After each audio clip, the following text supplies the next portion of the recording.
Why hello there and welcome to another episode of Retrospection. This one takes place in a galaxy far, far away and a long time ago, for we are on a voyage with the Humanoid from 1979, an Italian Star Wars homage? Homage is a good word. Yeah, let's go with homage. Okay. Yeah. My name's Colin, and what in Helios does that space jockey think he's doing? He's having a good ride. The ride of a lifetime. It's got to be, hasn't it? Yeah. And my name's Paul, and your powerful friend has come, just as he promised. Why did you say that so threateningly? I can't even say it, I'm so scared. Shall we go with menacing? Menacingly. Is that what you're trying to say? I don't know what I'm trying to say. I'm all a quiver. Oh, okay. I like making you quiver, Colin. Let's move on quickly. Yeah, I've heard you say that before as well. TMDB says, hoping to overthrow his brother as ruler of the planet Metropolis, the evil Graal enlists the help of the insane Dr. Craspin, who has invented a chemical capable of turning an ordinary person into a perfect soldier. They test this chemical on the pilot Golob, turning the unsuspecting victim into a mindless but indestructible automaton possessing superhuman strength. The people of Metropolis must somehow outwit Graal before he can create an army of these soldiers, or the planet will be destroyed. That sounds like a lot of plot for this film. Yeah, it does, doesn't it? That explains why it was so hard to make notes. The thing is, when you write it down like that, it looks like a lot of plot, reads like a lot of plot, but when you watch the movie, not a lot of plot, really. No. Yeah, so I don't know. Weird, I don't know what happened there. The plot got lost. It's plotless. Cast includes Richard Keel as Golob, Barbara Bach as Lady Agatha. This is like one of 3 films they've both been in together. Yeah, there's 3 Bond connections in this movie, isn't there? And they were in the Bond film, and they were also in Force 10 from Navarone. Corinne Cleary as Barbara Gibson, Ivan Rasimov as Graal, Marco Ye as Tom Tom, not the GPS, I wish it was. Leonard Mann as Nick, and Arthur Kennedy as Dr. Craspin. Directed by Aldo, is it Lado or Lado? It could be either. Well, no, it must be one of them. Let's go Lado. Okay, it's Lado then. So, at first I tried to watch this in Italian with English subtitles. Why would you do that to yourself? Well, it didn't matter because the subtitles were out of sync. Oh, no. I bet that was quite fun, actually, wasn't it? No, not really. So I ended up watching the English dub. Now, normally I prefer to watch films in the original language, but I'm less bothered about it with Italian films. But sometimes I think the fun of it, watching a good knockoff Italian movie is the dubbing, because they were all filmed anyway, like completely soundless. Most Italian movies are filmed that way because it's usually a hodgepodge of actors of different nationalities, and then everyone can just dub the dialogue in afterwards to whatever part of the world it's being sent to. So I always find it fun to see what voices you're going to get coming out of actors' mouths. Yeah, they didn't allow foreign films to have subtitles during the Mussolini regime because they liked to control what was being said so that it fit into Italian virtues. Wow. Okay. And then there was a problem with filming sound live on domestic films because the sound studios weren't exactly soundproof. Yeah, I've heard this from people like Barbara Steele, who appears in a lot of Italian movies, that the sets were just so noisy. You could hear traffic outside, you could people shouting, crying out for their cornettos and things like that. Okay. Not a stereotype there. Well, Although that's probably the one thing they don't actually have in Italy. I remember the adverts as a kid. Yeah. And funny, Italian directors actually liked dubbing because then they could choose an actor based on how they physically suited the role and not be worried about how they sounded. It's quite a good idea. It harks back to like silent movie era, doesn't it? Where, it didn't matter whether your actor's voice was ridiculous because you're not going to hear it anyway. Yeah. And so dubbing in Italy became an art form in itself. So much so that some of the actors are as famous as the actors that they portray. I can imagine. Robert De Niro's voice in Italy is famous, and he only does like Robert De Niro's voice. To be known as Robert De Niro's voice is probably quite a big thing, isn't it? Well, you were famous as the voice of Marth, weren't you? Wait, Morph doesn't have a voice. Hey! Oh, yeah. Hey! He's sharp tonight, folks. He catches on quickly. Yeah. So this film appears to have been produced by... is it pronounced Titanus? Titanus? Titanus? Something like that, yes. Titanus to their friends. But what to their enemies? Titanus. Oh, all right. Get a ringing in my ears. That sounds like a Frankie Howard line. Ooh, stop your titinus. Titanus ye not. Yeah. Do you have any info about this film, pal? So director Aldo, what did we say? Lado? Okay. Yes. Some of his other credits include such classics as Love Ritual from 1989, Sahara Heat, 1987, and before you say that it looks like there's a trend here of like possibly softcore shenanigans, Night Train Murders back in 1975, so we got a little bit of Giallo movie going on there as well. There's probably still some softcore shenanigans on that train. Of course, yes. Yeah. That's probably the name of the train. Softcore Shenanigans Express. Yeah, two tickets, please. He's quoted as saying, so we've watched Humanoid, and I'm guessing this is the first movie of his that you've ever watched, okay? It might be, yeah. He's quoted as saying, I have always done cinema out of passion. I didn't become rich because I refused all the jobs that I didn't like or weren't interested in. When I no longer found anything stimulating, I stopped. So this was made with passion, this movie. Yeah, that's like this podcast. That's what I say about this. I've heard you say a few things about this podcast, but passion's never the word that's come up in my memory, Colin. Lost. Whoa. Getting back to that comment that I made at the start of the show. So he made this... Well, I can see there's a lot of passion in this film. It's actually quite a well-made movie. Not to spoil things, but... Apart from the effects. Well, yeah. Well, I'm not talking about the effects. The sets. Some of the sets are pretty the editing. Good. Some of the sets are pretty good. We'll get there. We'll talk about it. This is the first time that Richard Kiel received top billing in any movie. So that's probably nice for him. Yeah. He looks like he's taking it completely. All the actors in it look like, apart from Barbara Bach, who looks like she possibly has died inside at one point. Right. Well, that'll be that hairstyle they give her. It is pretty full on, isn't it? Yeah. Although Lados is the credited director, he did use an alias on this movie. What was the alias? I don't remember seeing it. George Lewis. Nice. And they chose George Lewis because it sounded a little bit like a certain other director who made another space epic around the same time. Don't tell me. Let me think about it for a second. Was it Benny Hill? I thought you were going to go Roger Corman for a second.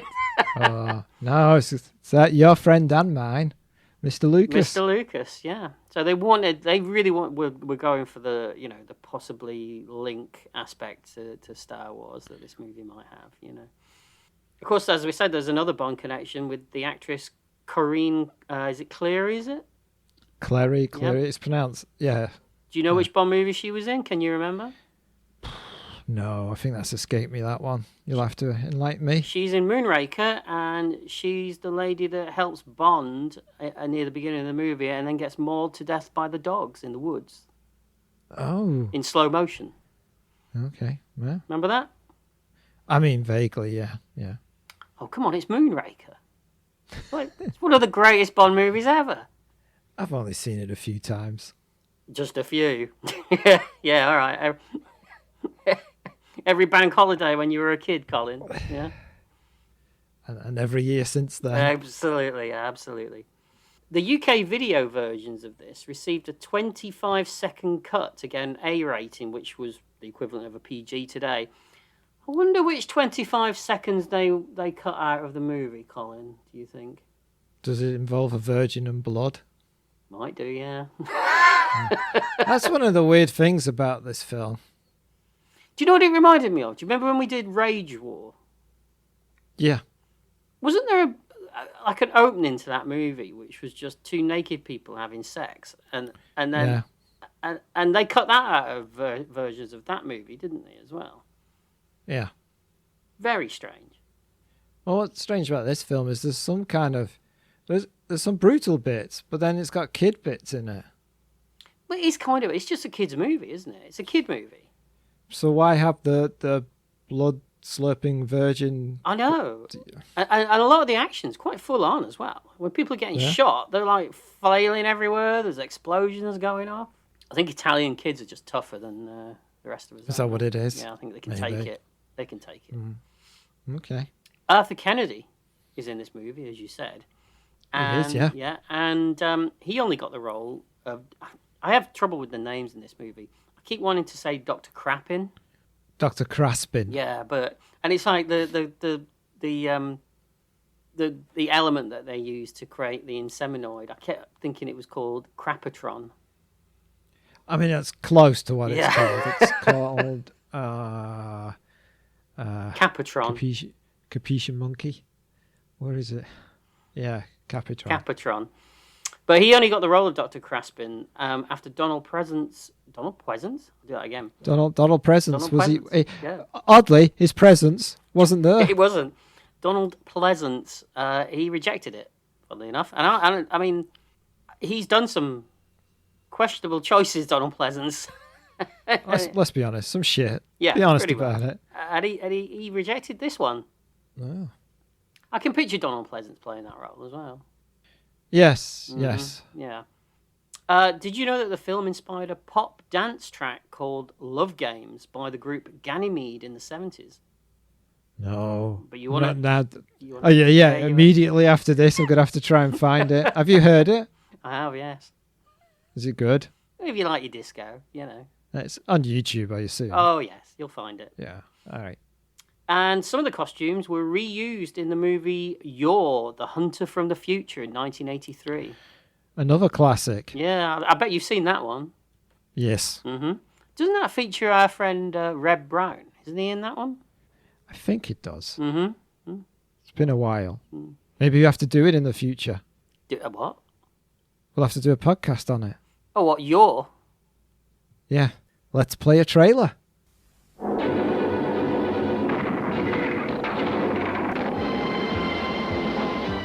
I shall create for you an army of humanoids.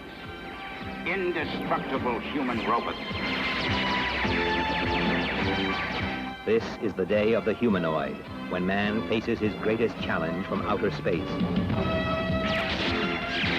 See them duel with laser guns and lethal arrows of shimmering phlegathon. Discover the secret of Tauntaun, who disarms a mutant space creature programmed to kill. Cheer Kip, the robo-dog, as he blasts invaders from the blue planet Noxon.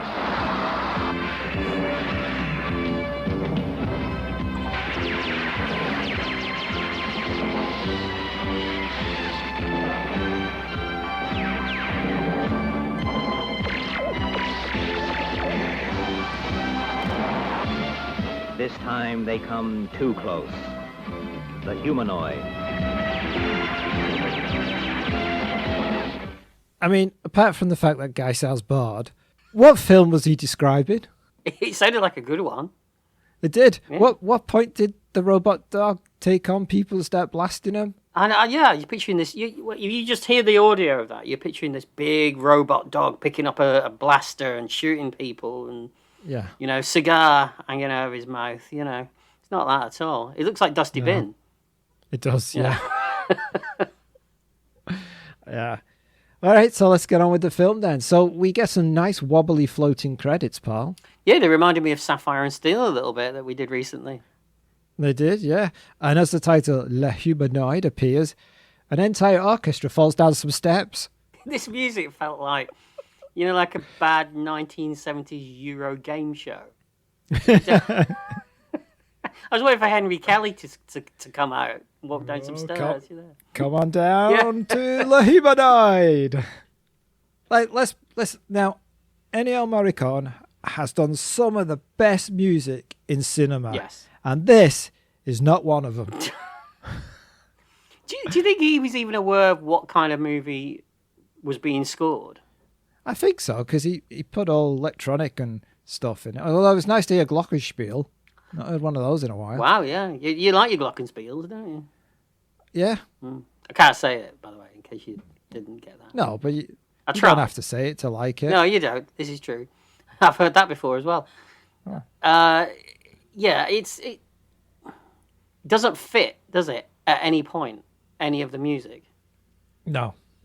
It's like that's why I'm questioning whether he thought he was scoring a completely different movie. But what movie was he scoring then?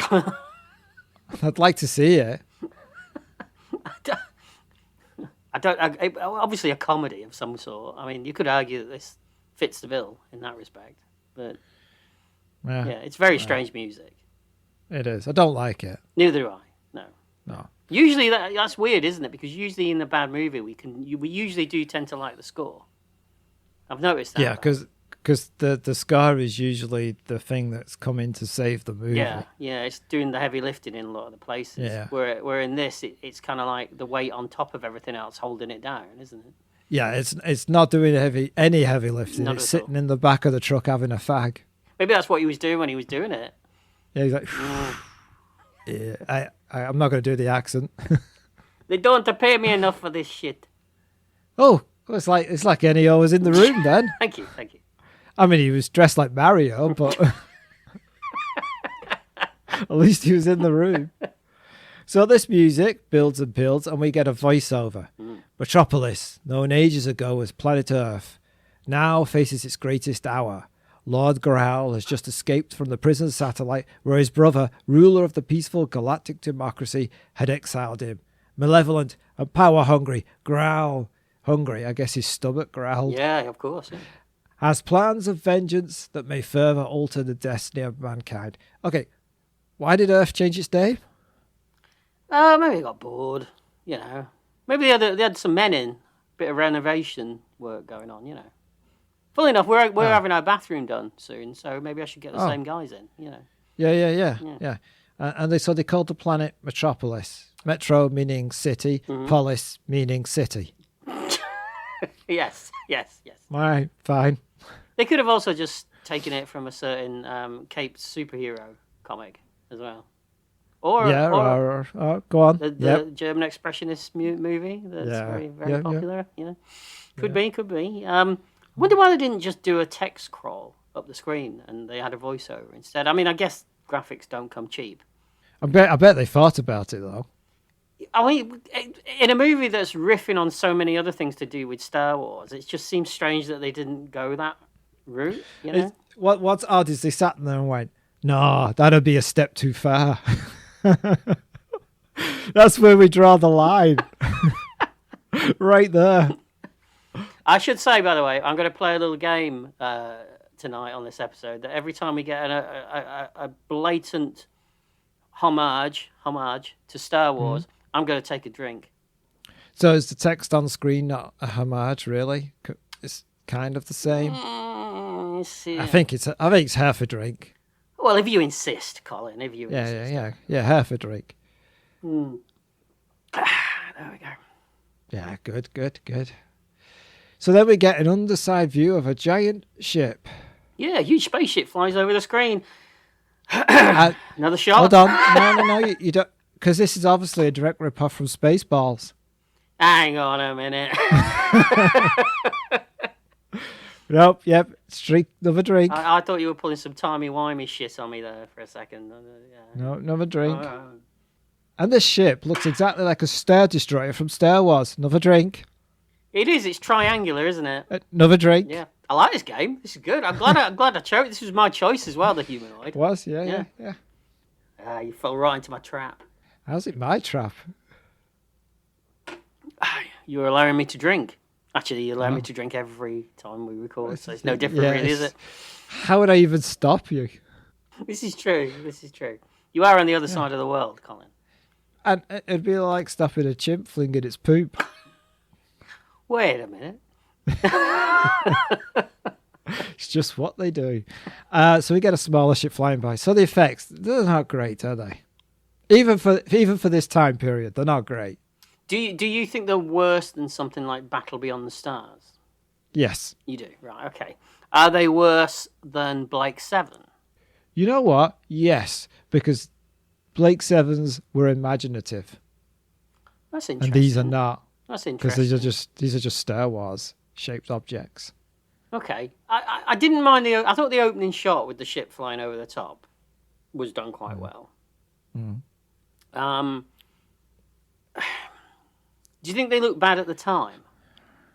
Yes. You do? Okay. All right. Yeah. Because my question would have been, would you have thought this way back when this movie came out? But I guess if you went to see Star Wars Yes. and then you saw the humanoid was playing down the street, Yeah, exactly. you're in for a bit of disappointment there, aren't you? Yeah, Battlestar Galactica's effects are better than this. Yeah, or even Buck Rogers in the 25th Yeah. century. Yeah. And this movie does have a bit of a Buck Rogers feel to it at times. Oh, it has a feel of everything that's gone before it. Hey. Yeah. So we get our first view of Lord Growl. He's wearing the kind of thing you used to get lubed and zipped into at one of your special parties, Paul. I had a very similar thing written down. Yeah, that's why I just rode roughshod through that sentence You did. to stop you from saying anything. So what do you think of his costume? That helmet and face grill on the front of it looks like the most uncomfortable thing that I've ever seen anyone wear. Because the grill bit goes into his face. Yep. That's got to be painful. And why has he got those weird little hook things on either side of the helmet? What possible use are they for? It's because in that suit he gets a bit stinky, so he hangs those little freshener things that you put in the car. So in one scene, I don't know if you noticed, in one scene he had a Christmas tree on one side. Fresh pine on the other. Yeah. Yeah. Yep. He basically is Wish Darth Vader, isn't he? Is what this is. I mean, from the back. Do you say Make-A-Wish, Darth Vader? No, we're not talking sick children. Oh, okay. Wish or Temu, if you'd ordered Darth Vader on one of these AliExpress. That's the one, yes. Because from the back, it looks like Darth Vader. Or Dark Helmet from Spaceballs. Yeah. It's crap, isn't it? Yes, it is. Yeah. He's got an incredibly deep voice, the guy that dubbed it, though. Oh, yeah. There's some funny lines later. Unintentionally funny, especially when they're matching what's happening on screen. Yeah. So this Star Destroyer is approaching a planet, and they're going to send some troops down to attack something and leave no survivors, especially that Barbara Gibson. Barbara. Isn't it funny hearing such a normal name? He's like, don't leave any survivors, especially that Barbara Gibson at 42 Havisham Avenue. She's always leaving her bins out. Can't stand her. Jeremy Crawley in space. You know what I mean? Something like It's that. just every time they say her name, and they say the full name every time. They never say Barbara. No. They always say Barbara Gibson, as if like there's loads of Barbaras and they have to distinguish it from the others. I suppose that's something that Star Wars did well, is that you very rarely ever heard a name that sounded like it came from like our worlds, if you know what I mean. But even when they partly did, they added, so you got Luke, which is an obvious common name, but then it's partnered with Skywalker. Yeah. Mm-hmm. Yeah. You've not, like, our hero is called Nick. Smith. I don't think, it doesn't get a last name, he's just called Nick in this film. I hope his name is Smith. Probably. He looks like a Smith. Does he? I reckon he should be called Tinsel. Nick Tinsel. Nick- That's a good name, isn't it? That is a good name. It's a good name. That's a Nick Tinsel. That's a good film noir name, that is. Yeah. But he only solves crimes at Christmas. Yeah. Yeah. That's right. And then he's kept in a box the rest of the year. Baubles? No, it's just the way he lays. Yay! Still got it. So we cut to the planet, some kind of base in the desert, which is, the desert's kind of looking a bit, Tatooine. It is a little bit. I thought you were going to say Yeah. the desert's looking a bit deserty. No. It is, Yeah. but, Tatooine. It's a Star Wars reference, Paul. It is. Oh, yeah, shit. Hang on. That must be empty by now. Don't you think you should get another one? I am going to have to get another one in a minute, yes. There's Also, there's a lot of beige going on in these costumes as well, isn't there? yes, there is. Yeah. Lots It's of nice. You like a beige? Yeah. Well, I'm more of a vibrant colour kind of guy. I can't see colours, though. That's true. I'm actually wearing purple with pink and... Funnily enough, I can see beige. Oh, One of those things. At this point, Morricone, he hits a musical chord that now sounds like a bunch of electric cars reversing up a one-way street. He was a forethinker, though, wasn't he? You know. It gets off. Yeah. 3 thinker. Absolutely. 5 thinker. Yeah. 6 thinker. Yeah. He was always thinking. Barbara gets a message from a kid called Tom Tom that tells her to come home now. That's good because he can give her directions. This is true. So is this kid mind controlling her at this point? Well, it looks like it because she goes all blank, right? She does. It's hard to tell. And then, I mean, and then she gets up, but she does say like to a person, "Can you cover for me?" So she packs up and leaves in the middle of the day, which is what you would call happy hour, right? Do you do that? I bet you do that in the office. You just go blank and get up and walk out. She's like, "Sorry, I've been brainwashed." Straight to the nearest pub. Yeah. I know where they all are. She heads out past some guards and they're like, "Oh, looks like she's been hitting the alpha wave pills." Yeah, what is with this Tarantino-esque dialogue between these guards? I mean, all the bad guy guards do it as well in this movie, don't they? They're all having little conversations. Isn't that a Star Wars thing, though? Because the guards are like, hey, have you seen the T-60? I don't know the actual... I know all the Star Wars fans are going to get annoyed at me. I don't know what the exact dialogue is. So I'm going to make it up, but you know what I mean. Yeah, you check the new T-62. Yeah, don't they have that conversation? Yeah, it's just funnier when you hear it dubbed. Yeah, Star Wars reference, pal. Yeah, all right, hang on. It's cheating now, folks. It's empty. No, I am going to have to get another one. Doesn't one of the guards shout at her, "You got a hot date, Barbara"? Yeah, yeah. It's just, like, I was waiting for the other one just to go, "Whoa!" Yeah. I would. Yeah. Check out the Barbara. Why would you think she's got a hot date? She's leaving in the middle of the day. What, in a library? Well, yeah. It's just, I don't know. And she looks stoned as well. She does, yeah. Mm-hmm. Yeah. Well, so these invading soldiers appear. They open fire. I kind of like the smoke effect when people are hit. Yeah, I thought the practical effects of the guns and the squibs and that was very good.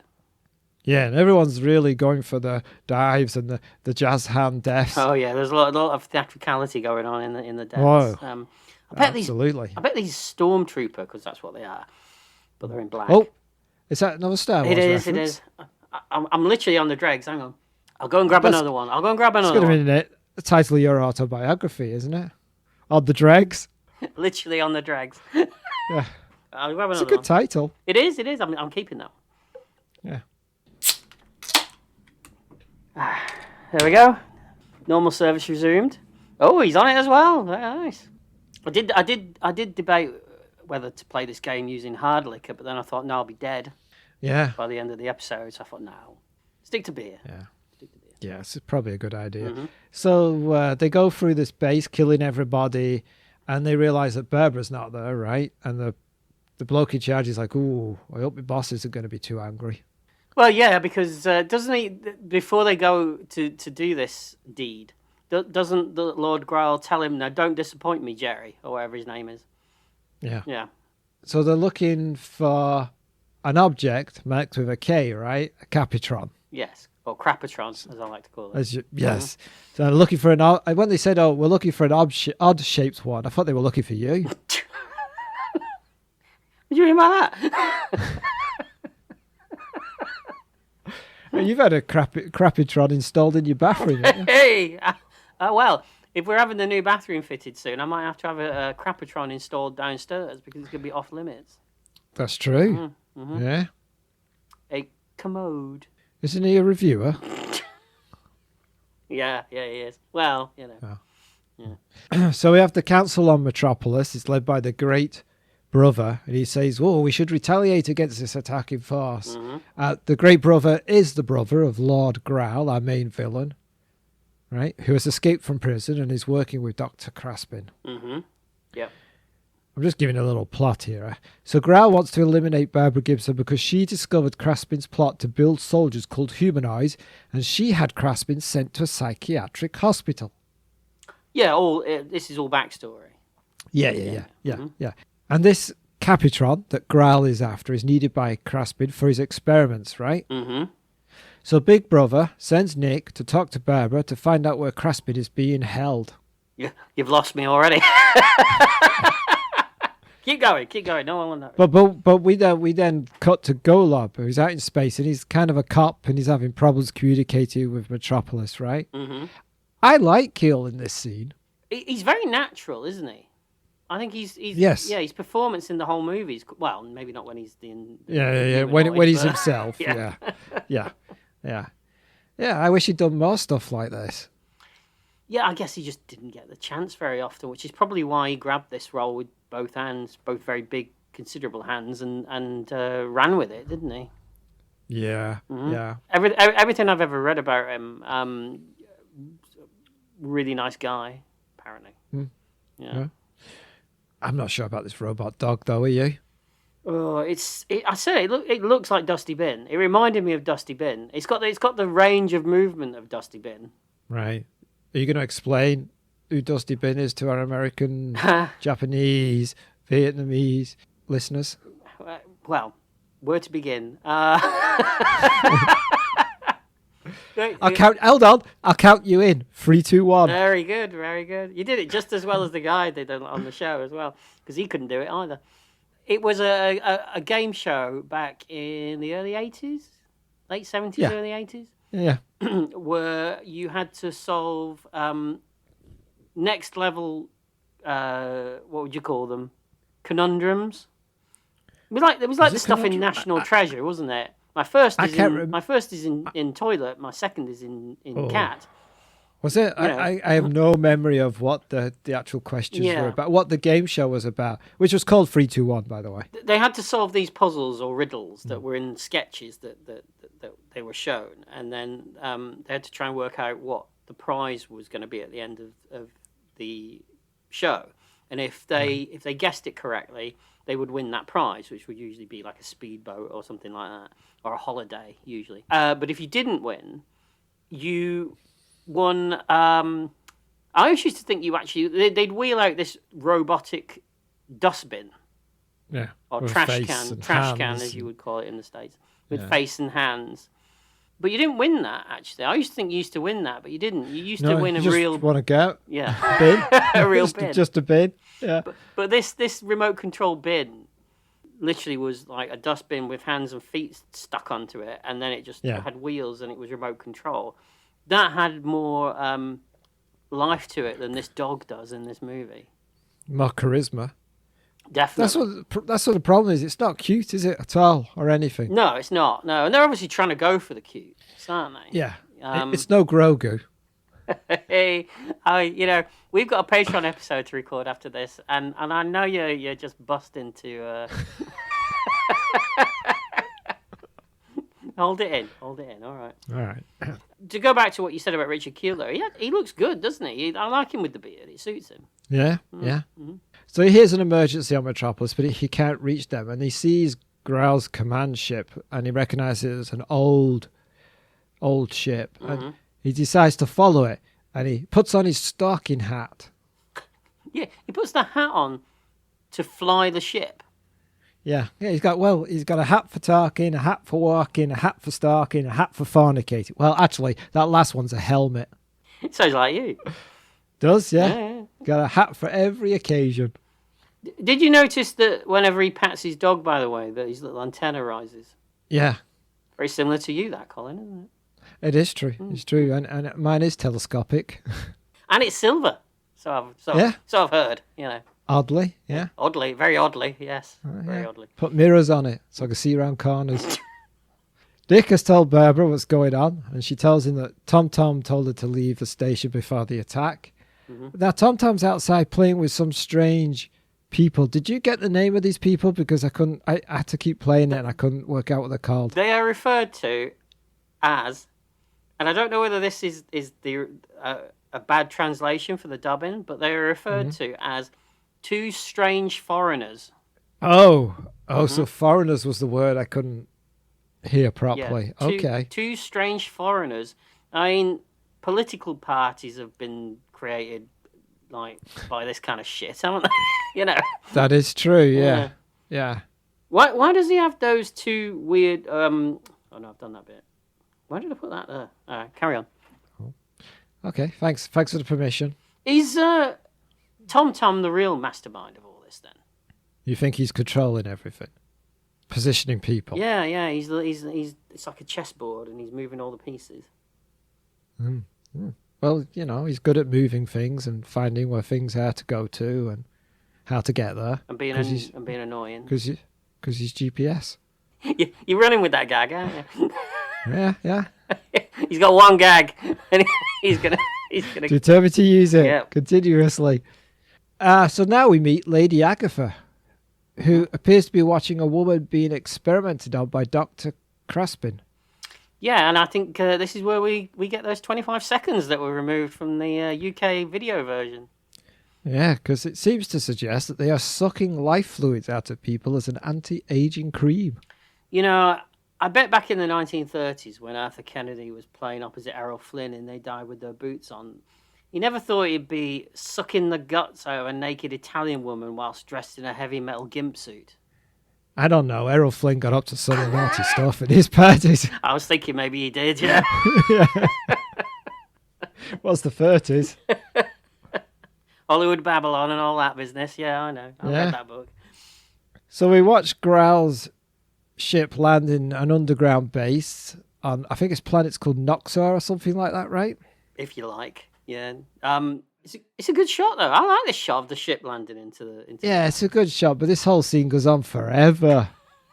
I was beginning to think the rest of the film was just Growl arriving and walking through corridors in a very uniform way with his soldiers as well. Did you notice? They're all very well spaced. Yeah. Did you notice as well, going back to the music, and it's really noticeable in this scene with him marching through the corridors with his men, that there's no conclusion to any of it. The music just gives up at the end of scenes and tails off. Well, in which case, maybe he was watching the movie when he was composing the music. I take it back. This is the way you reviewed it, isn't it? When you were watching it, you just tailed off. Yeah. So we learned that Lady Agatha has given Craspin all of his goodies, right? She's paying for everything. Yeah. And he's making her look younger, keeping her from growing old. As he says to her, the line, "Don't I give you your daily doses?" What a lucky guy. Yeah. You know, she was married to, I think she still is married to Ringo Starr, Oh, really? Didn't know that. Yeah. He's punching above his weight there, isn't he? Yep. I mean, nothing against Ringo. I like the guy, but, I mean, I don't know. He was one of the Beatles. I mean, Do you think that did a lot of the heavy lifting for him? No, he's probably a very nice guy. I never met him. I'm sure he is. And he was the drummer. That's true, yeah. Quote, unquote, drummer. Oh, no, I won't have that. Ringo Starr is one of the best drummers that's ever been. In the Beatles? Actually, isn't that the gag? No. That he's not even the best drummer in the Beatles? Yeah. No, Ringo Starr's a great drummer. If you ask any other drummers, they will tell you that Ringo Starr is a good drummer. Okay, I'll take your word for it. So we see Craspin performing a science experiment, which appears to look like popcorn. Yeah, did you see how shaky his hands were when he was trying to get that piece out of that with those little tweezers? That Crapiton's expensive. Yeah, his hands were shaking like anything. So much so that they had to do a little jump cut of it appearing in the end of the tweezers. Yeah. Mm-hmm. Oh, I'd be shaking though if I was dealing with Capitron. I thought you were going to say if you were standing next to Barbara Bagg. Yeah. I like the way Arthur Kennedy pronounced the word Robert as well. Like the way you just did. Robert. Well, I said it like he did it. Yeah. Robert. What's Robert. great about that? It's a different way of saying robot, isn't it? Oh, I thought you were saying his name was Robert. No, he said Robert. Oh. Where's he from? What, the actor? No, the character. I don't know. Well, anyway, on a scanner, Craspin sees Golub, and somehow he can see inside the ship. There must be a privacy law against that. He forgot to put that little post-it note over the camera, didn't he? He did, yes. Mm-hmm. Yeah, right. Golub's ship is captured in a tractor beam and brought down to the planet. And it crashes in a lake. Yeah, very similar to Planet of the Apes. Yeah. But not as good. No, they get out. For some reason, he gives his dog a sedative. It's a mechanical robot dog. Why does it need a sedative? I think it's meant to be cute. Oh, okay. No, it's they're going for the same way that you're supposed to find R2D2 cute, aren't you? Right. And they give it like right. human qualities or that kind of thing. Yeah. What? That it's neurotic. It needs to be jabbed. Hey, I can only speak for All right. myself, Colin. Okay. Yeah, you should be jabbed With for what? many things. Yeah. Well, So he has to go back into the ship to get something, and at which point a rocket is fired and lands on it, turning Golub into a humanoid, which appears to just consist of him making noises and girding a lot. Oh, and he loses his beard. Don't forget that. Yes, for some reason his beard disappears. Yes, for not some reason. not his hair on his head. No, just just his beard. Yeah. Well, you can't have Yeah. a humanoid with a beard, can you? Why? Oh, I mean, there's good humanoids, and then there's the humanoids from the wrong side of the tracks. And obviously, he's got a beard. He's from the wrong side of the tracks, isn't he? He's going to start reading I see. poetry, doing all that daddy-o business, That's from the wrong side of the tracks, Yeah. reading poetry. We can't have a beatnik humanoid, can we? I wish we could. It would be better than this, wouldn't it? I like the way that the dog saw the missile coming and just legged it behind a rock. Well, I say legged it. Someone it pushed wobbled it. over. Yeah. Yeah. Well, he doesn't recognise his poor robot dog now. No, he makes the dog sad, doesn't he? He does, yeah. So he goes off as soldiers start shooting at Golub, but apparently when you turn into a mutant, you also become laser-proof. He's indestructible. Yeah. Mm-hmm. I do like the comment. So one of the, I can't remember who it is, but one of them goes, "Oh, he's rather irritated, isn't he?" Well, you would be, wouldn't you, if you just had a rocket land on you, turned into a gibbering mutant? You'd be more than irritated. You'd be downright furious. Do you think lines like that are just badly translated?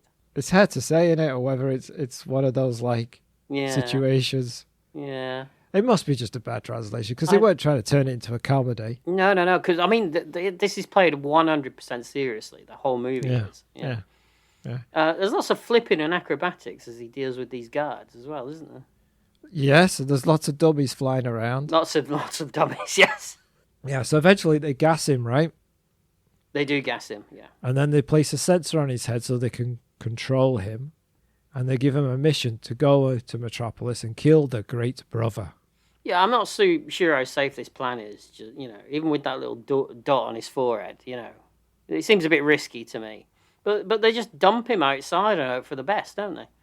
Yeah, and at this point, he goes striding in, doesn't have a pass to get in, throws a guard into the air, the alarm goes off. Mm-hmm. Well, this wasn't much of a covert operation. Why didn't Growl just send a bunch of soldiers? Like he did at the beginning of the movie. Yeah. Because that seemed to work. Yeah. Yeah. All right. We get more dummy action. This city doesn't seem to be that well guarded either, does it? No, it doesn't. No. It's like they've never been attacked before. Doesn't one of them actually shout, "Stop in the name of the law"? He does indeed, yes. Yes, which always must... Has that ever worked in the history of the universe? Have you ever gone, "Stop in the name of the law," and the person's gone, "Oh, okay then, you got me." I wondered for a second there we were watching some sort of weird Ealing comedy or something. Oh, yeah. They start blowing whistles. Yeah. Nick tells the Great Brother that the mutant can't be stopped and that he should do a runner.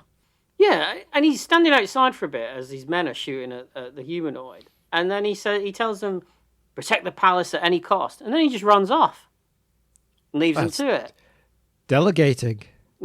Yeah, actually, no, I get that, yeah. Yeah, thought you would. The council runs a check on who the mutant was, and they discover that he was a kind, gentle man. Barbara determines that Capitron is involved and that Growl must be behind it all. I mean, it's kind of obvious who's behind this, isn't it? The only person that's been attacking him. Yeah, and he seems to be the only bad guy in the entire universe as well. Yeah. Golub approaches after he's stolen what is definitely not a sand speeder in any way whatsoever. Cheers. Just a beer, yep. Nick thinks if they lure Golub into the ultimate crushing machine, it will flatten him. Why did they build this giant pressing machine?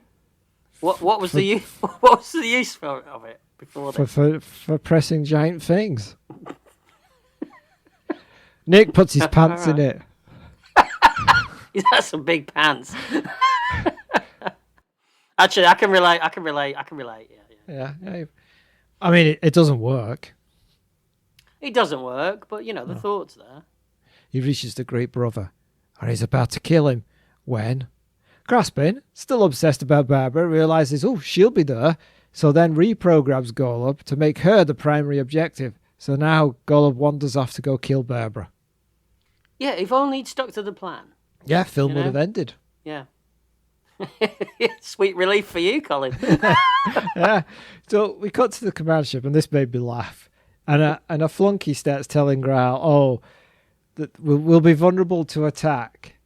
And then Growl, he sits on the desk, puts one leg up and an arm, and he goes, I'd like to stay, but it's not worth the risk. Yeah.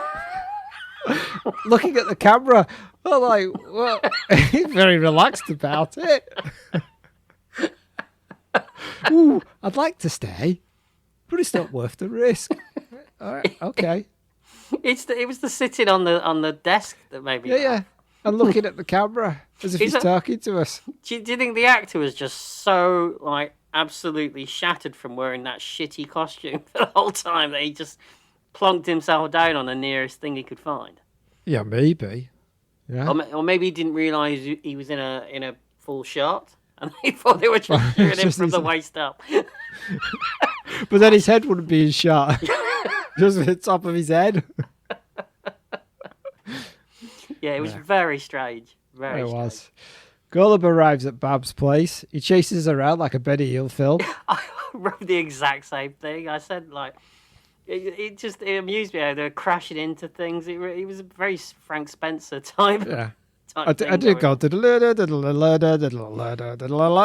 was when she fell into the swimming pool for a second as well.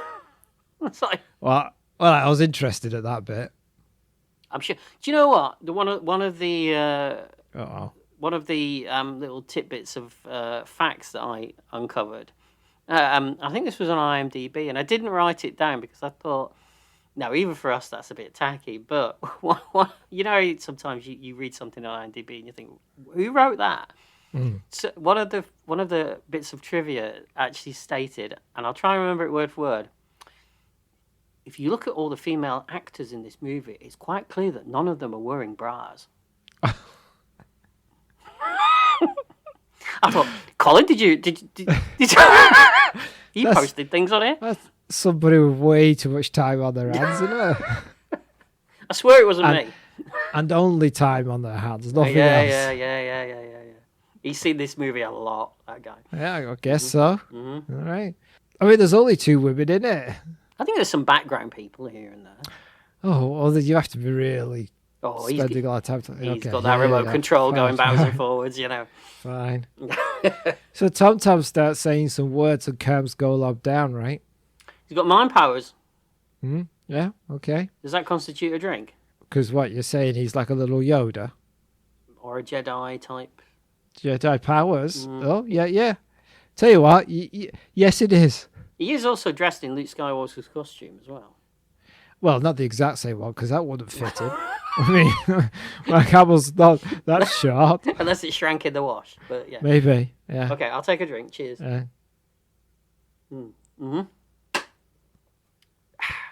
So he removes the sensor, but Golub doesn't come back to normal. He's now acting like a child, I would guess. Yeah, it's almost like he's been reborn again, isn't it? Yeah. Barbara scarpers through the desert and sees some soldiers and is about to be killed when those robed people Tom was talking to earlier, those strange foreigners, as she said, they appear and fire laser arrows at them. I quite like these laser arrows. Yeah, I'm guessing that they're a substitute for lightsabers. This film is less lightsaber and more shite saber. Put that on the poster. There's an episode title. Yeah. You'd have to asterisk out the word shite, though, wouldn't you? Why is that? I mean, not all the English people use that as a word. I guess it's fine if you put the E on the end. And it'll have saber as it'll be one word, so I don't think it'll notice it. Oh, there you go. Shite saber. There's the title of the episode there. Yeah. And then Barbara says, "Thank God, you always turn up at the right time." Yeah, that's convenient, isn't it? Every time they get in trouble, Tom Tom's there. Telling you, he's the mastermind behind all this. Yeah.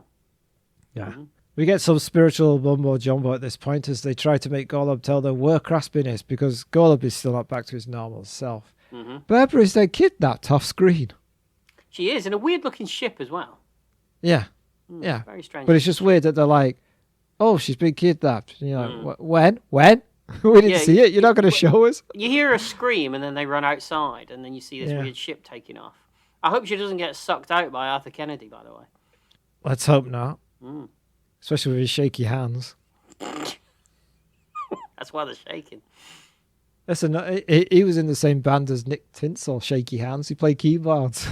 It does sound very 70s, doesn't it? Very glam. Yeah. Very glam metal. Do you know how to create a 70s name for a band? You take two objects that are totally the opposite of each other. Give me an example. Fluffy Coffin. I like Fluffy Coffin. Yeah, that's good. That's how you create a 70s rock band. You just take two objects that are totally the opposite and put them together. Okay, so like Hard Cotton. Wonder where you were going with that one then.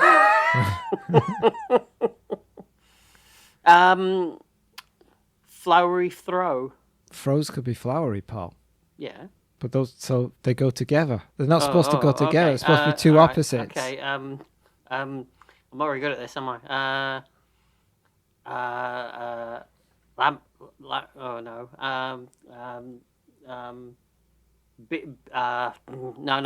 can't. I'm not very good at this. Hat, shoe. They don't go together, do they? Can I? No. Where were we in the film? Hand sock. You don't put socks on your hands. So Nick wants to go rescue Barbara and get the Capitron, and the Great Brother says, "Okay, you can go, but you're not going alone." Yeah, he's like, yeah, no shit, I'm not going alone. That wasn't the plan. At no point did I say I was going to go alone for this rescue mission. I said a small team. Not remember that bit. Yeah. Yeah, and then he's like, "You can take him." He's like, "Oh, right, great. Oh shit, you're giving me Golub. Brilliant." Yeah. Thank you very much. Did you see that shot of them all standing around that circular-looking radar thing as well? Yeah, that reminded me of something. Yeah, it reminded me of something as well. Is it time for a drink? I'll just take a drink, yes. Yeah. We then get lots of endless shots of walking. There is rather a lot of walking in this movie. Almost like you could say padding, in a way. Yeah. Craspin and Barbara meet, and she's taken away. You know, if at any point this movie turned into a porn parody, I wouldn't be surprised. No, there was always hope. Maybe there's a cut of it somewhere. Maybe that's what it should be called. Humanoid, A New Hope. And that's the hope. Yeah, maybe they did a Caligula thing where they snuck back on the set and, when everyone had gone and refilled it. Fruity stuff, if you know what I mean. So now we get Nick, Golub, and Tom Tom because he was snuck on board, right? Snuck on board, yeah. They meet some enemy fighters. I mean, I wouldn't even bother putting the can down now. Yeah, Paul. no, I'll just hold on to it, I think. This scene of them shooting these fighters goes on forever. And not in a good way either. No, it's boring. And then they keep cutting to Tom and Golub, but just look at each other and nod. Yeah, I know. I tell you what's going on. And the music's so odd in this bit as well. Yeah. Worse than we've experienced so far.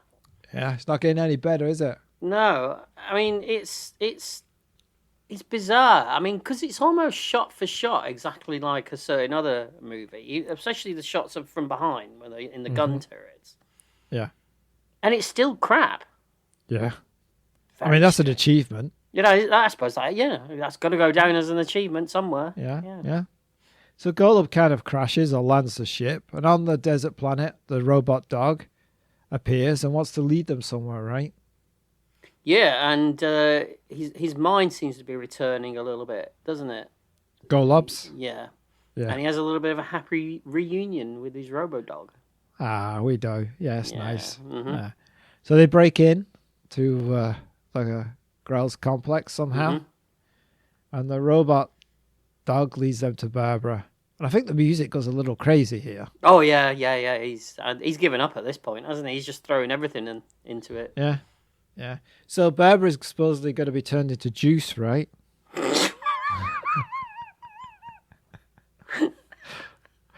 She is, but Lady Agatha's juice. That's what it says on the bottles. Lady Agatha's juice. No, that's a good band name. Lady Agatha's juice. Yeah, Yeah, it I is. like that. Yeah. And you know what the album would be called? First one would be called Freshly Squeezed. And I can imagine what the cover would be as well. Oh, I can too. Yeah. Give me a few minutes while I think about it. Just enjoy it. Yeah. 30 seconds, surely. Long play. I'd say so. So Goble.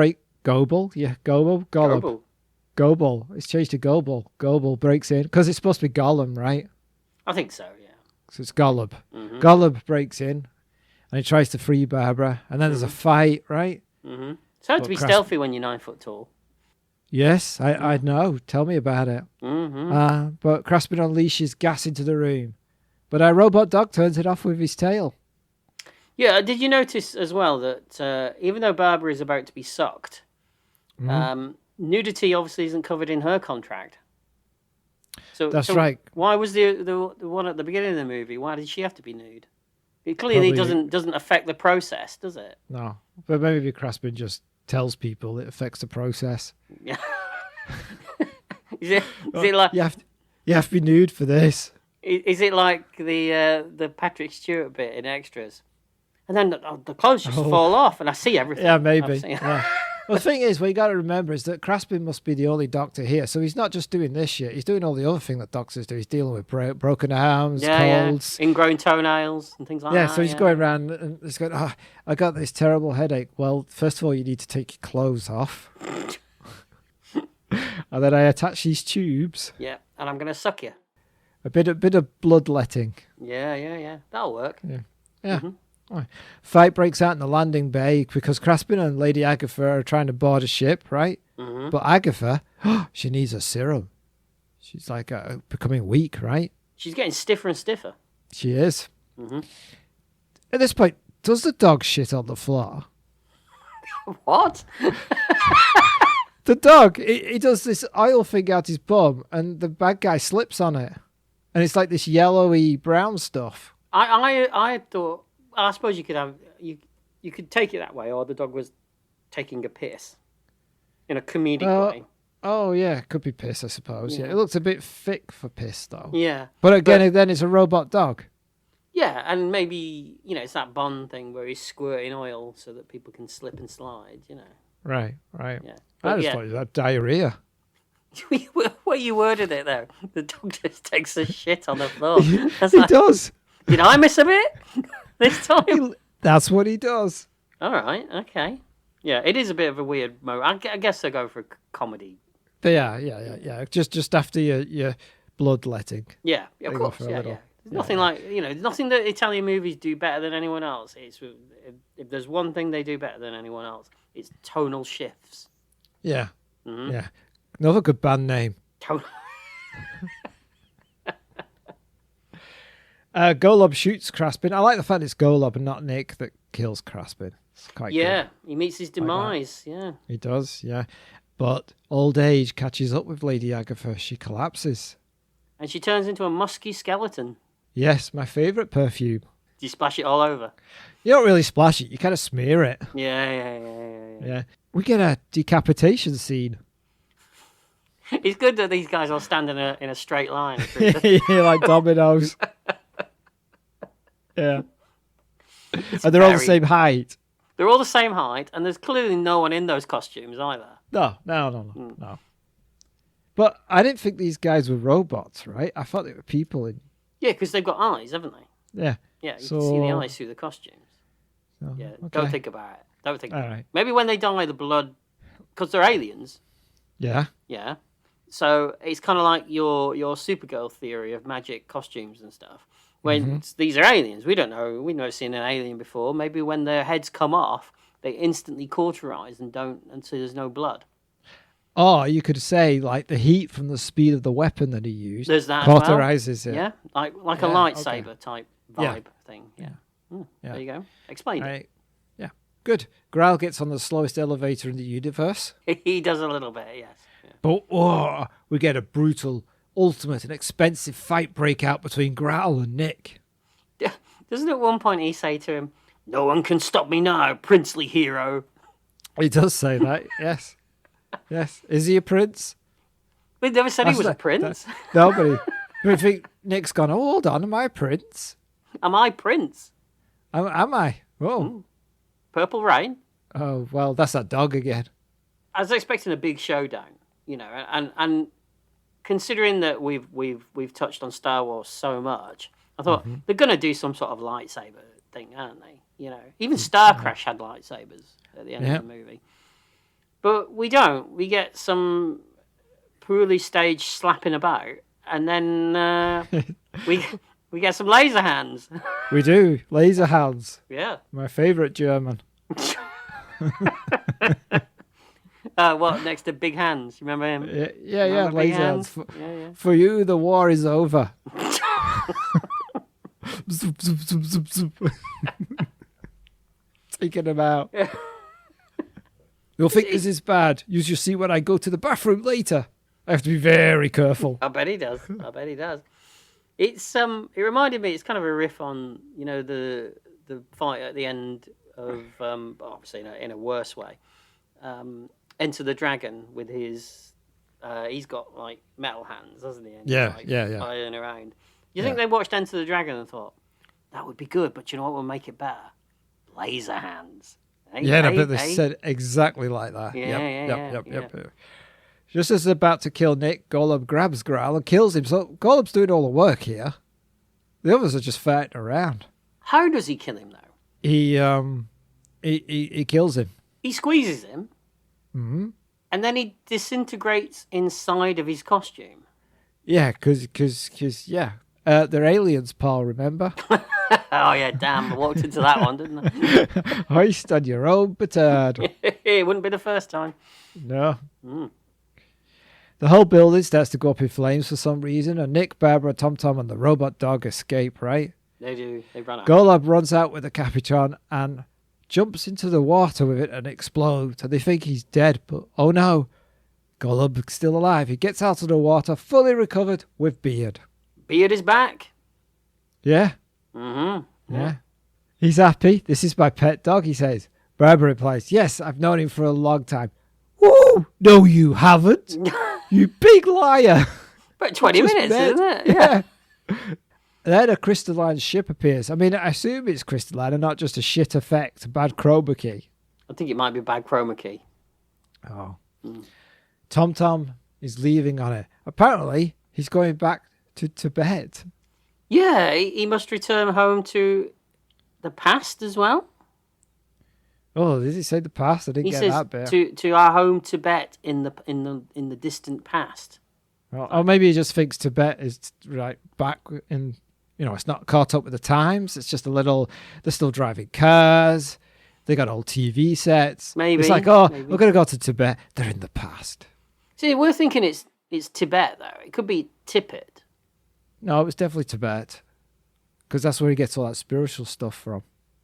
Oh yeah, okay. Tibetan monks. Yes, right? Yeah. Because they're Tibetan monks. They're not Benedictine. I bet he does. Hey. Also, he has to go because he's the one who knows where it is, because he's Tom Tom. He's the GPS for the ship. They're all like, we're lost. They need him, don't they? Yeah, definitely. Yeah. We get a narration at the end which refers to the planet as Earth. No, it's Metropolis now, mate. Did you not listen to yourself at the beginning? Yeah, but if you listen to this guy doing this voiceover, he's so tired. Yeah. He's more tired than he was at the start of the movie, because he's probably had to sit there. That's true, yeah. You think that's how it works? The narrator is there at the beginning and has to sit for the entire film. It might well do in Italian movies, you don't know. That's true. Yeah, take it back. Yeah. And that is the end of Le Humanoid. What an epic. Absolutely.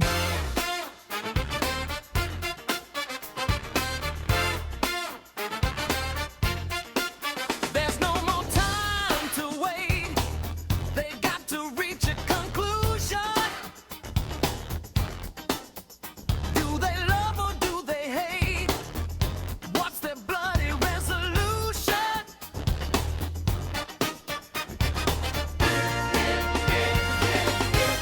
A hit or a miss. A hit or a miss. Did what they watched create a grin? Or did they stab their eyes out?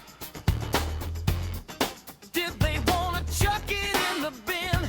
Or bellow a rejoicing shout?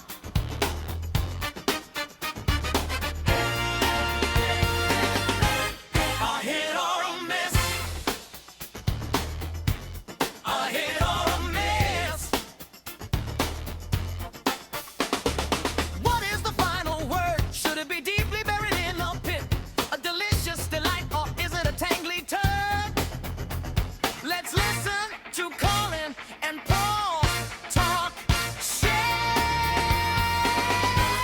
A hit or a miss. A hit or a miss. So, Paul, what did you think of The Humanoid? Yeah, everyone was doing Star Wars knockoffs back in the 70s, weren't they? They were indeed, yes. Roger Corman had Battle Beyond the Stars, which we've covered. Yep. Yeah.